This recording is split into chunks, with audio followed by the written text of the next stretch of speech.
सभी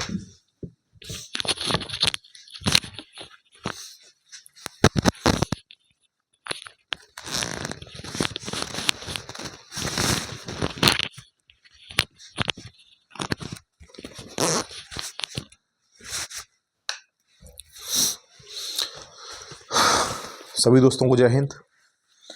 तो दोस्तों आज हम लोग करने वाले हैं संविधान संशोधन में जो दूसरे, तीसरे, चौथे अमेंडमेंट एक्ट हुए। हमने अब तक संविधान संशोधन पढ़ लिया है, लगभग हमने संविधान को भी अच्छे से पढ़ लिया, लेकिन अब संविधान संशोधन की दूसरी सीरीज हम लोग आज स्टार्ट करने वाले हैं, जिसमें आज 3 संविधान में संशोधन जानेंगे। तो चलिए पहले ही संशोधन से हम स्टार्ट करते हैं। जैसा कल हमने पहला संशोधन देखा था, रोमेश थापर बनाम मद्रास राज्य 1951 के द्वारा उसमें बहुत सारे बदलाव हुए। आज हम देखने वाले हैं दूसरा, तीसरा, चौथा। तो देखिए, दूसरा संविधान संशोधन अधिनियम होता कब है? तो आप बताएंगे 1952 में।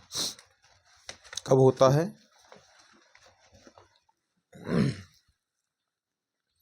तो आप बता देंगे आराम से कि भैया 1952 में होता है दूसरा संविधान में संशोधन।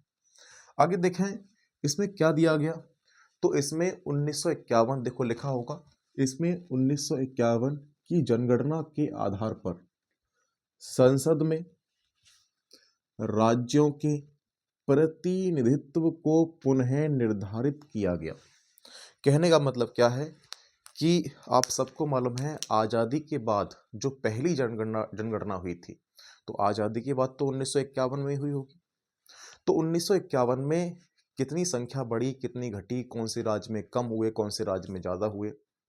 और हम जानते हैं कि संसद में सीटों का जो आवंटन होता है वो राज्यों और केंद्र शासित प्रदेश की जनसंख्या के आधार पर होता है। ये हमने पढ़ रखा है। तो एक चीज बताओ, 1951 में अगर जनगणना होगी तो क्या उसी के आधार पर सीटें बढ़ेंगी? तो इसीलिए दूसरा संविधान संशोधन हुआ। कब हुआ? 1952 में। 1951 की जनगणना के आधार पर संसद में सीटों का पुनः समायोजन किया गया, मतलब दोबारा से सीटें आवंटित की गई, दोबारा से सीटें बांटी गई। कितने राज्य से कितने सांसद जाएंगे, कितने विधायक जाएंगे, ये सब तय हुआ। अब देखो आज हमारे पास जनगणना आने वाली है ना। हो सकता है इस साल जनगणना पूरी हो जाए। तो जनगणना पूरी होने के बाद सभी की सभी सीटें चेंज होंगी, लोकसभा की सीटें चेंज होंगी, राज्यसभा की भी होंगी।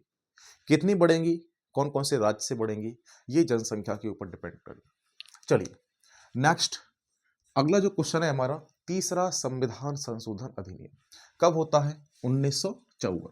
तो आप याद रखते हुए चलेंगे, पहला हुआ 1951 में, दूसरा हुआ है 1952 में, तीसरा हुआ है 1954 में। 53 में कोई भी संविधान में बदलाव हुआ नहीं।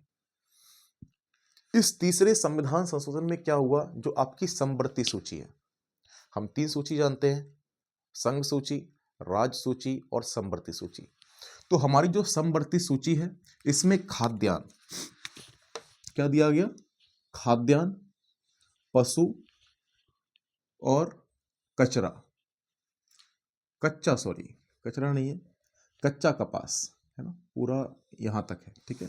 और ये पशु कहां से कहां तक है? पशुओं के लिए चारा, ये यहां से यहां तक। तो आप ध्यान देंगे तीसरे अमेंडमेंट एक्ट 1954 में 3 चीजें जोड़ी गई। समवर्ती सूची में 3 चीजों को बढ़ाया गया, उसमें संशोधन किया गया। एक तो जोड़ा गया खाद्यान्न, खाने वाली चीजें, एक पशुओं के लिए चारा, एक तीसरा आपका जोड़ा गया क्या? तो आप बता रहे होंगे कच्चा कपास। और आप जानते हैं समवर्ती सूची जो होती है, समवर्ती सूची में केंद्र सरकार और राज्य सरकार दोनों सरकारें मिलकर काम कर सकती हैं। तो दोस्तों ये रहा आपका तीसरा संविधान संशोधन अधिनियम। बड़ी आसान भाषा है, आसान लैंग्वेज है, आराम से आपको समझ में आ रही होगी। आराम से नोट्स बनाते जाएं, ठीक है, रजाई में पड़े पड़े। तो अगला देखो, चौथा संविधान संशोधन अधिनियम कब हुआ? 1955 में हुआ।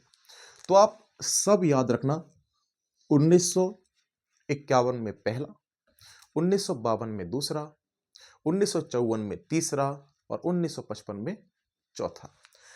तो देखिए 1955 में जो चौथा अमेंडमेंट एक्ट हुआ है, इसमें हुआ क्या, एक केस आया। उस केस के माध्यम से चीजें सारी हम जानेंगे। केस का नाम है बेला भवानी। क्या नाम है? बेला बनर्जी। तो बेला बनर्जी बनाम पश्चिम बंगाल, ये पश्चिम बंगाल लिखा हुआ है, ठीक है ना, याद रख लेंगे, पश्चिम बंगाल। और केस का नाम क्या है? बेला बनर्जी।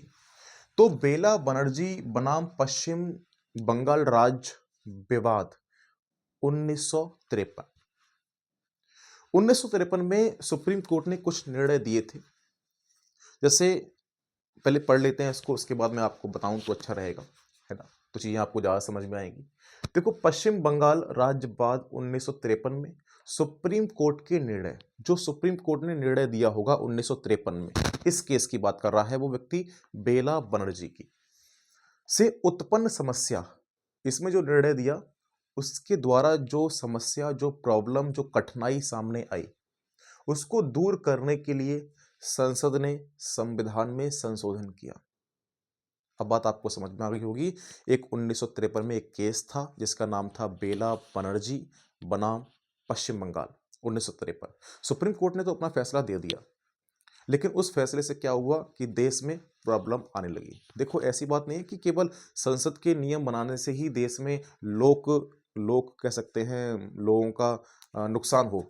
सुप्रीम कोर्ट के फैसले से भी कभी कभी लोगों का नुकसान हो जाता है, ठीक है।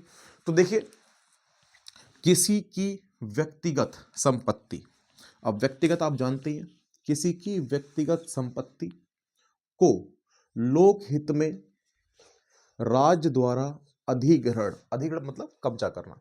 तो किसी की जो प्राइवेट संपत्ति है, किसी की जमीन है, वो उसकी संपत्ति होगी।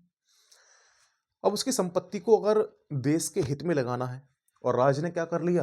अधिग्रहण कर लिया। ये हमने सब पढ़ रखा है। राज्य द्वारा जब अधिग्रहण कर लिया गया या हस्तगत कर लिया गया, किए जाने की स्थिति में न्यायालय मतलब सुप्रीम कोर्ट, हाई कोर्ट, न्यायालय इसकी क्षतिपूर्ति के लिए पुनः निरीक्षण नहीं कर सकता। क्या नहीं कर सकता? पुनः निरीक्षण नहीं कर सकता। साफ साफ मना कर दिया, आपको लिखा हुआ है, और कल भी मैंने आपको यह बताया था। जैसे एक एग्जांपल लेते हैं, जैसे मान के चलिए हमारे गांव में हमारी संपत्ति होती है। अब यहाँ से हमारे गांव से हाईवे निकल रहा है। जब हाईवे निकलेगा तो आपको पता है गांव भी टूट सकता है, हो सकता है खेत जा सकते हैं लोगों के, लोक हित में, है ना। लेकिन सुप्रीम कोर्ट ने कुछ अलग फैसला दे रखा था 1953 में। आपका किस केस में? तो आप बता रहे होंगे, बेला बनर्जी बनाम पश्चिम बंगाल 1953 के केस में। तो संसद ने एक नियम निकाला। उस नियम के अनुसार यह तय हुआ, वहां पे जो हम मुआवजा देंगे, मुआवजा, वो मुआवजे में या क्षतिपूर्ति में जो नुकसान हुआ है लोगों का, उसमें कोई व्यक्ति सुप्रीम कोर्ट नहीं जा सकता। सुप्रीम कोर्ट जाएगा भी कि भैया हमें कम मिला या ज्यादा मिला, तो होगा क्या कि सुप्रीम कोर्ट इस मामले में कोई भी दखलंदाजी नहीं करेगा। साफ साफ लिखा हुआ है, उसको रीचेक या पुनः निरीक्षण लिखा हुआ है ना, पुनः निरीक्षण कौन नहीं करेगा? सुप्रीम कोर्ट नहीं कर सकता। यही चीज मैंने आपको कल बताई थी, 9वीं अनुसूची, है ना। कल मैंने आपको 9वीं अनुसूची बताई थी, उसमें बताया था राज्य द्वारा संपत्ति का जब अधिग्रहण किया जाएगा तो सुप्रीम कोर्ट क्या नहीं कर सकता? इसमें कुछ भी रिव्यू नहीं ले सकता, मतलब पुनः चेक या रीचेक नहीं कर सकता।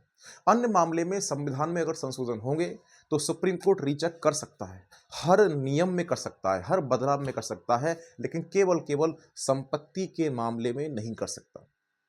तो दोस्तों, ये रहे आपके 3 आर्टिकल जो आपके सामने हैं। अभी इसको कंप्लीट कीजिए। सबको जय हिंद, वंदे मातरम, भारत माता की जय।